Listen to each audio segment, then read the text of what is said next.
Welcome back to the Football Fitness Federation podcast. This is episode 279. And welcoming onto the podcast today, I've been hunting him down for a while. George Bell. George, how are we doing? Ben, how are you?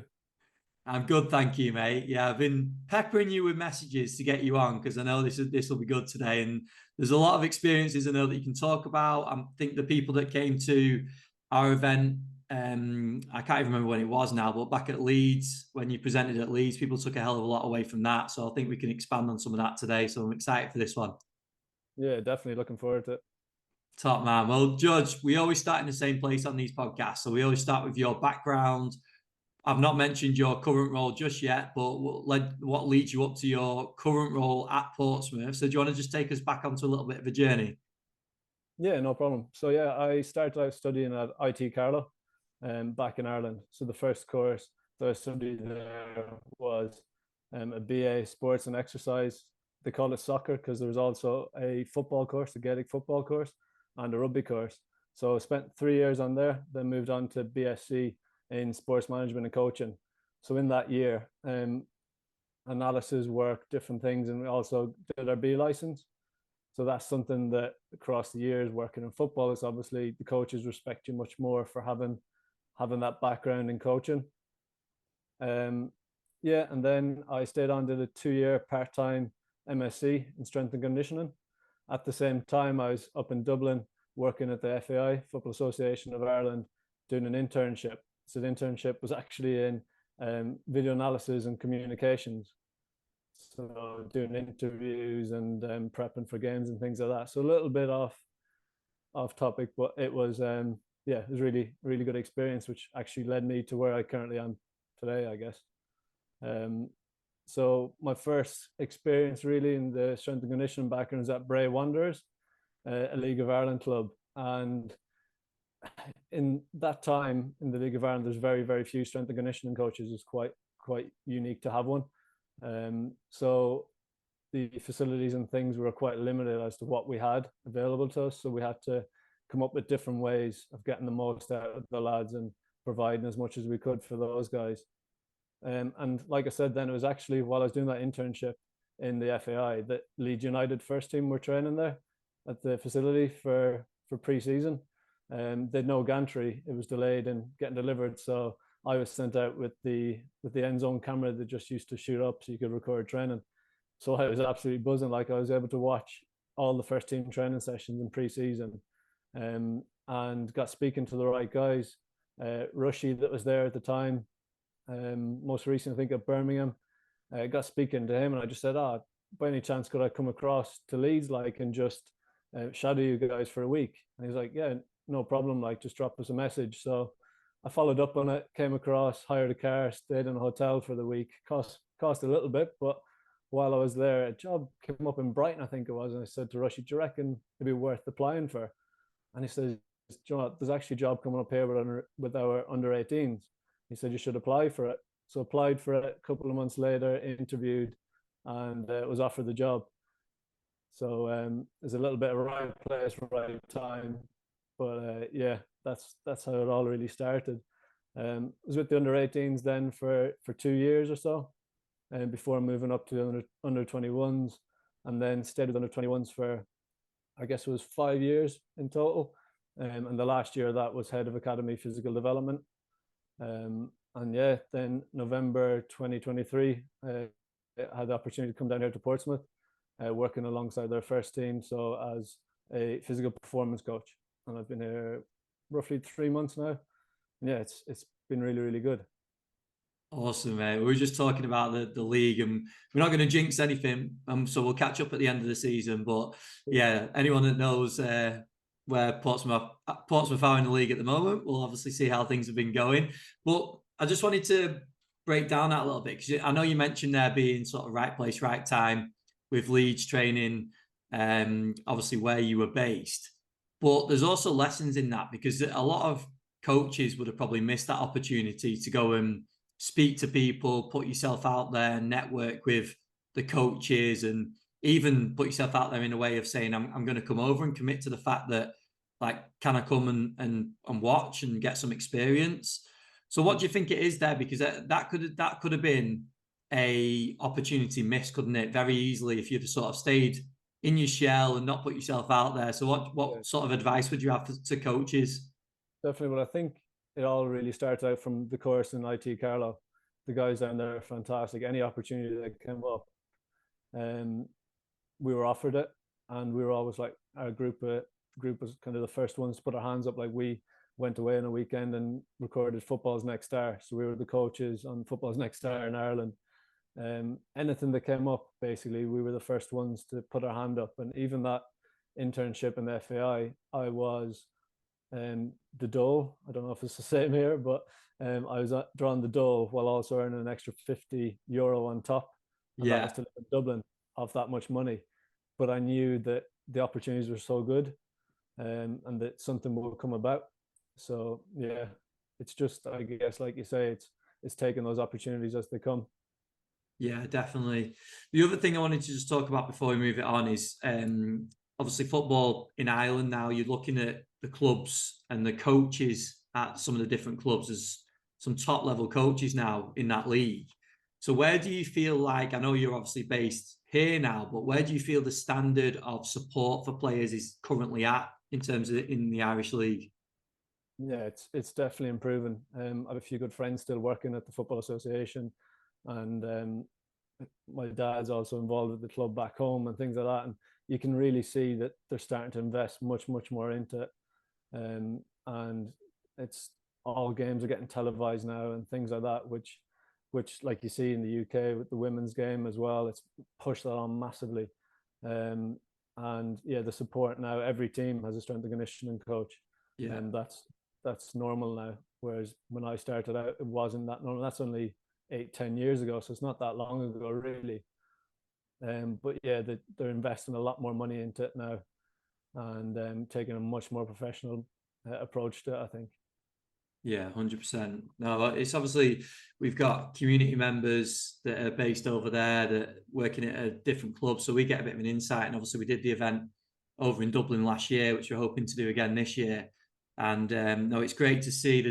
I mean, in terms of the practitioners over there, I think that event in particular has been one of the best in terms of questions and people really seeking answers to some of the issues or problems that they're facing within their role. So there's a lot of sort of forward-thinking coaches, isn't there, that are trying to really progress. Yeah, and even during COVID, the guy set up Irish Strength and Conditioning Association. Yeah. So that's a first, and it's been unbelievable. Like, it's been brilliant, especially during COVID times when we had so much spare time to do all those things, and they've continued it on and developed it even further. So that's great in itself for the industry in Ireland. 100%. Let's move on to your time at Leeds now. So looking at the club, there was a few changes, I know, in terms of coaches, managerial changes. But the one that probably sticks out the most is when Marcelo Bielsa was there. And we've touched on it a little bit in previous episodes with a few people that have worked alongside him. But what were some of your experiences, and how did his work impact the work that you did? Yeah, he was an interesting guy. He was incredibly demanding, like crazy. But as I was working with the under-21s, both squads worked really closely together. So most days the under-21 squad would train with the first team, which is a fantastic opportunity for those guys. And it doesn't go to wonder that with 7, I think it was even 8 appearances in the first team appearances with that squad in that season. So there's plenty of opportunity there. Our biggest job was making those players aware that one good training session could like change their career basically. And he was that kind of a character that he'd see something in a player that he would absolutely love, and that would be their next shot. It obviously, body composition and fitness levels was like real priority for him. He made sure that everybody was in incredible shape, weighing in every single day. Players didn't particularly like it, but you look at the stats from those seasons that they're in the Premier League, and I think at that at the presentation down Ellen Road, we showed you the high speed distance and things like that for that squad. It was off the chart. Like it was incredible. It was also an incredibly challenging time for players and staff. Like you were working maybe 3 weeks at a time, without a single day off. You get a day off and you're back in. You might have a trip down to London. You'd be playing against Arsenal. You've had a late night. You're back at 2 in the morning maybe, and you're in the next morning at 8 o'clock for full day's work. And some of those players will be expected to go out and train. So the big thing that I realized from it is you do not know the boundaries. So it's one of those you do not learn in university or college. It's just that the boundaries can be stretched quite a bit. But yeah, it was challenging. I was close. Not gonna lie, I was close a couple of times to saying this isn't for me. I need to find a different route here because this is really, really tough. But I just couldn't turn down the challenge, or I just couldn't turn down the opportunities and the challenges that were there. I really felt like it was a team that was going to be successful, and I want to be part of that.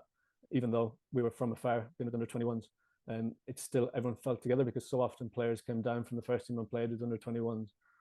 Because obviously it's covered a lot in terms of his style of play and how that impacts over onto the players. And it's interesting you say about the initial, I suppose, reaction from the players when he's trying to implement this style of play. But for you as a practitioner, I know you're saying that it was tough and very demanding, but at the same time, did it open your eyes to the point of actually we can push players a lot harder than what we think? And somewhat, I suppose, that not textbooks are thrown out the window because obviously we need a rationale behind what we do, but things can be stretched. Yeah, definitely, no doubt. The chronic loads that the players built up from our guys, 21s in particular, was crazy.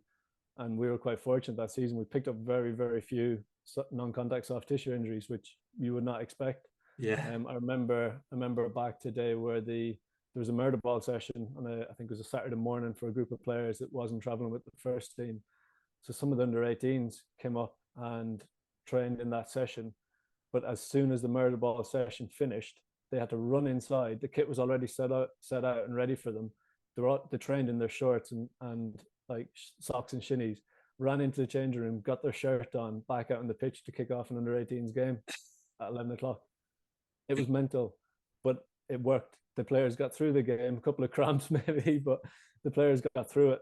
And I am now a believer that unless those boundaries are pushed, you may not achieve your outcome. Like you will not get to where you think you're capable of. And so that's definitely helped me now, continuing on in my career, is to know exactly where those boundaries are and trying to find the balance. I think that's so interesting, isn't it? Because I suppose a lot of coaches or systems and the way that clubs work, they get put into a funnel where everyone works in a similar way. And when you get this one different approach that's so different to everyone else, that sort of goes against what everything that we've learned and how you treat players and how players prepare. We're laughing because it is laughable, but at the same time, you've got to take a lot of lessons from it at the same time, haven't you?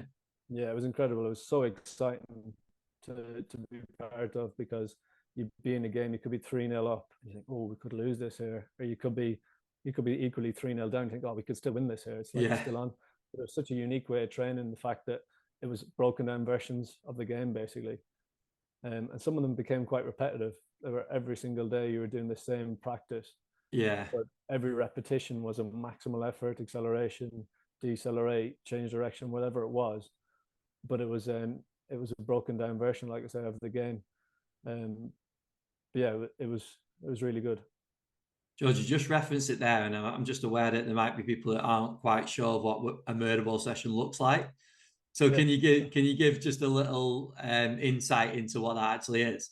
Yeah, it's definitely a question a lot of people ask, and it's nothing special at all, really. It's the format was typically 5 times 5 minutes, but there was coaches down the middle of the pitch. There was support staff around the outside holding footballs ready to throw them in, and it was obviously man for man. So it was just incredibly intense. But that might be all the session was. It could be warm up, 5 blocks of 5 minutes football, and that was it. But it was extremely demanding, and yeah, the players felt when they went into a game on a weekend that they were ready, and the game felt easy. And that's where the opportunity came for our guys, really, was that on a Wednesday, they may have had to be a server for most of the week. Monday, Tuesday, they might have just had to play a pass for a first team player that was doing a drill. But on Wednesday, that was their opportunity, because they always needed players to step up and make up the numbers to make it 11v11. So they always were in the shop window, basically. Yeah. That was their opportunity to impress. So that's, like I said before, that was our job. Almost was to encourage these guys that you are getting this opportunity. You need to train with everything you have, because it could change everything for you. Yeah, definitely.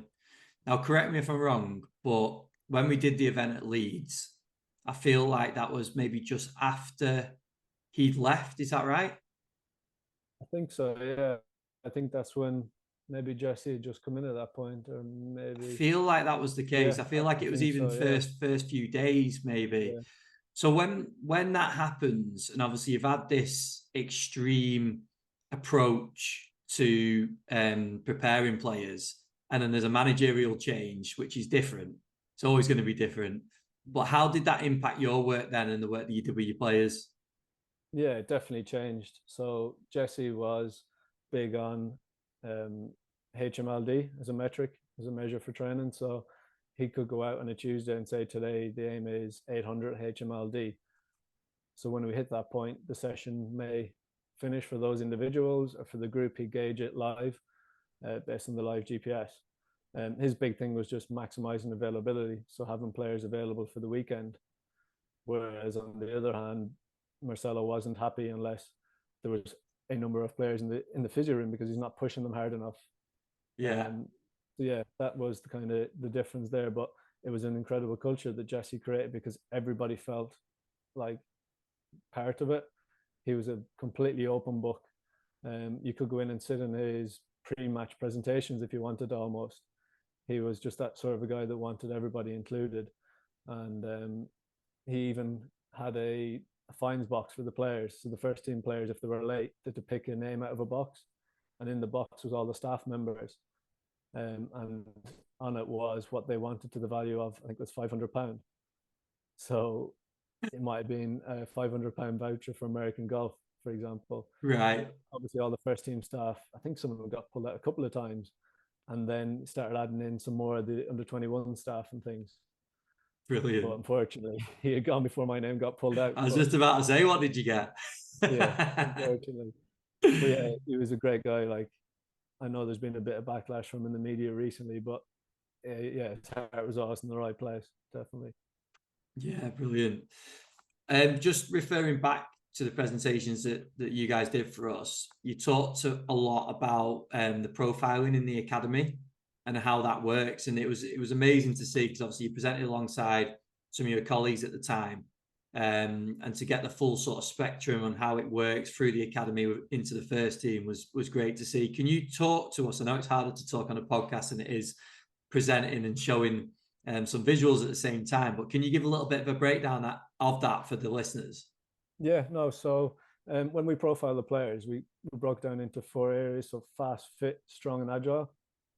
And then further to that, then we looked at whether they were in ready to win, ready to perform, time to develop, or time to graft.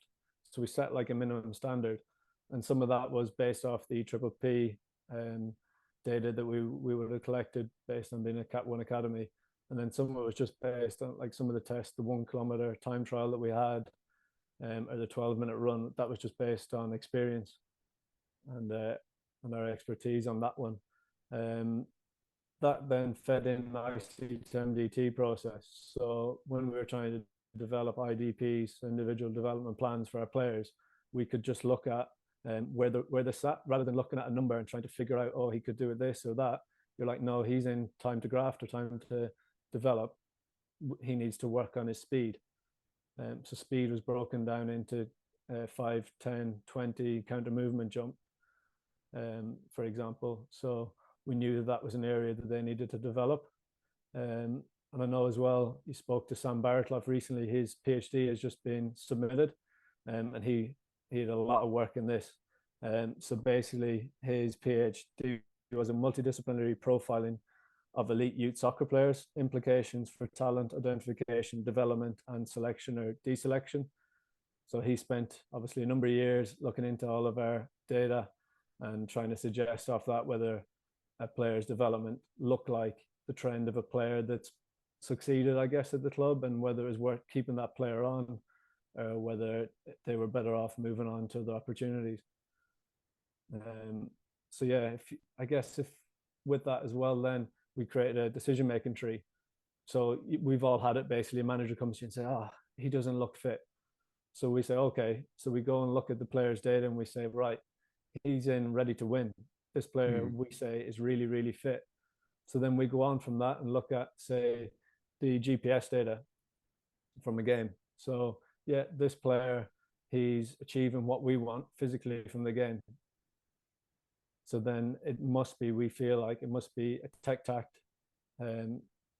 reason for that, why he's not achieving what the manager wants. But on the other side, if his numbers are pretty poor in game and not what we'd expect for his position, we then assume that it may be tech-tac, psych, or nutritional. Is he fueled appropriately for the game?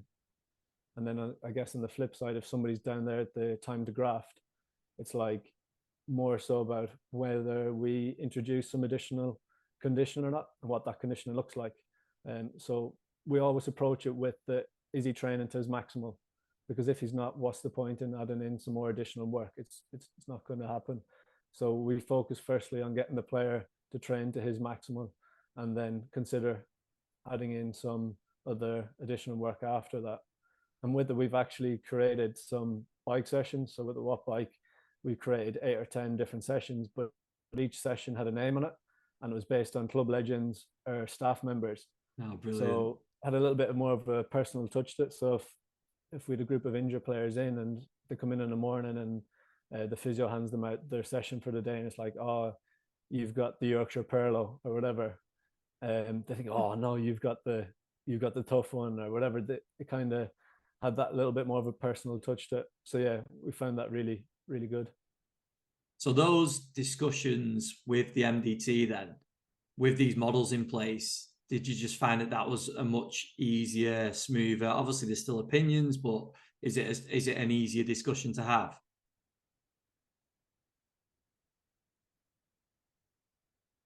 Yeah, definitely. I think it's simplified things a lot because you're trying to explain numbers wherever understand fully.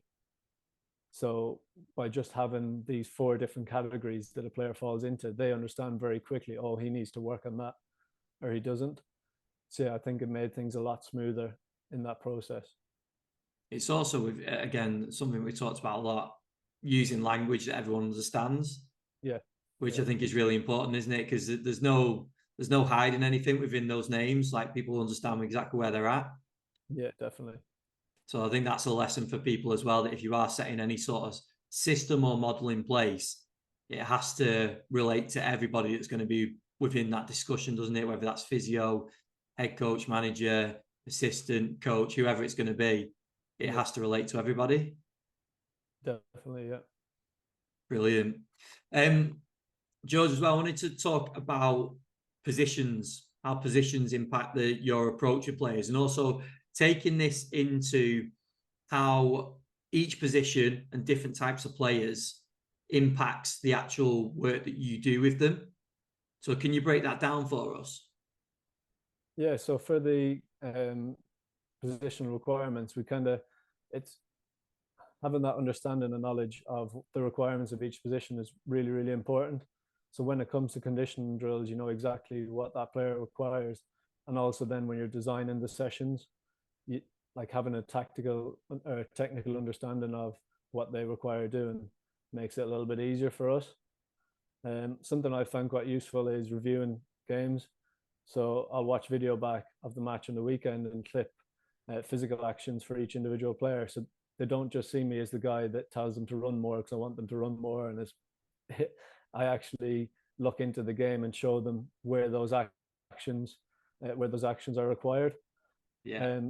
During the week, then we typically aim for 60 to 70% of their game values in high speed running and sprint distance.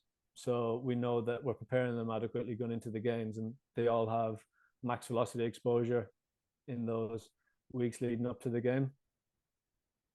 I think another area that we focus a lot on at the minute is the players who aren't playing, the players that are out of the squad. So on a Saturday when there's a game, you may only have 2 players that needs topping up. So if you know exactly what that player needs physically and what his position requires, you can then prepare him adequately to have him ready, because he may be number 3 in the pecking order of selection, but that can change so quickly. So if they're currently number 3 and they're not ready to be number 2, then they're not going to make it. So we need to just make sure they're training every single day, that they're ready for the opportunity when it comes about. Because if they sit back and don't train with that intensity every day, they're not going to be ready when it comes about, and the coach won't select them again, more than likely. I want to just bounce back to the individual work for a second, and then we'll come back to the players that aren't playing, because that's been something that's come up on our community this week, actually. So it works quite nicely. But just with that individual work, it really interests me with the clips, because in terms of getting player buy-in, surely that is a real way of making players aware of the importance of some of the work that they're doing. Yeah, definitely. I think when I first started doing it, the players were kind of, oh, George is showing me clips, like what's going on here? Like they think it's a bit strange. But for me, it makes perfect sense, because without the physical, like I think the two needs to be molded in together a little bit more. I think you can't have the physical without the technical. It just doesn't happen. So I think it's really important that we can mold the two into one, and then highlight to the players the importance of the extensive days, why we do these transitions, or on the intensive days, and the change of direction work, why exactly we do that, and then show them examples of it in the game. I definitely think it helps with buy-in. And what's been the players' reaction to that? Has it been mixed? Has everyone sort of got involved? No, I think they've actually appreciated it. I've tried to do it quite relaxed, so they might just be in the gym waiting for a session to start, and I'll just grab out the laptop and just say, "Oh, look at this! I've just flipped you a couple of bits on Huddle," and I think they really appreciate it, because they feel like you're doing all this work for them, and all players typically anyway, enjoy watching back themselves in the game, especially when it's more often than not positive clips. But at times I will show them areas where I think that they maybe could have made a run, for example, and I'm more than open for them then to say, oh no, because of the time in the game or because of what the manager said, I don't want to make that run at that stage in the game, and I'm absolutely fine with that. It's just kind of creating conversation with the players a little bit as well. Yeah, that's when key discussions are had, aren't they? Because you're getting an insight into maybe an area that you weren't aware of, but you can still give your opinion, and you never know where that's going to go. Now, I think that's really powerful. It reminds me of back on one of the other episodes, can't remember which episode it was, of having clips in the gym of different games, maybe even that team's games, and certain parts of play that translate to the gym. And I think that gives players a real insight, doesn't it, into why they're doing what they're doing, if it's simply just a rationale, or whether it's that little bit of motivation to be like, actually, these are real areas that I can improve. Yeah, 100%, definitely. And then in terms of that, when you're doing that breakdown, which is funny that it spirals back to the analysis and something that you mentioned earlier on in the episode, but when you're looking back at that, is there anything that you look at within a game, and especially when you're clipping it? Because I know a lot of managers have spoke about watching live and watching clips back can be very, very different. I think it was Eddie Howe actually that was interviewed the other day, and that's what he was saying. It can be a very different game when you watch it back. But just in terms of that, lessons for you, and then how that crosses over into programming, what you do in terms of the gym work and maybe even some pitch work as well. Does that have a big impact, or is it just used as like a rationale of this is why we do it, or these are areas we need to develop? Yeah, it's definitely more as a rationale. So I didn't really mention that my current role is mainly just pitch based. We have a guy, Max Whittingham, that's more gym based and end-stage rehab. Yeah. So my remit is mainly on the pitch. But like I was saying before, Bielsa's drills, a lot of them were broken down versions of the game. So when I try doing some of these drills with the players, I try to look for examples in game to show them this is a drill. It may not feel right doing this, but look at the game. It happens quite a lot. Yeah. So a lot of the time we're preparing, especially in those smaller group sessions, we're preparing them for worst case scenarios. So how they recover from getting beaten by an opponent or whatever it is, it's how quickly they can change direction to go again. So yeah, it's definitely just to give them a little bit of examples and background into that as well. Brilliant. Yeah, I mentioned before we have different conversations each week on our community, and different topics crop up. And this week was about players that aren't playing. So whether in squad, on the bench, getting limited minutes or no minutes, or even players out the squad. And you've talked about it before in terms of top ups.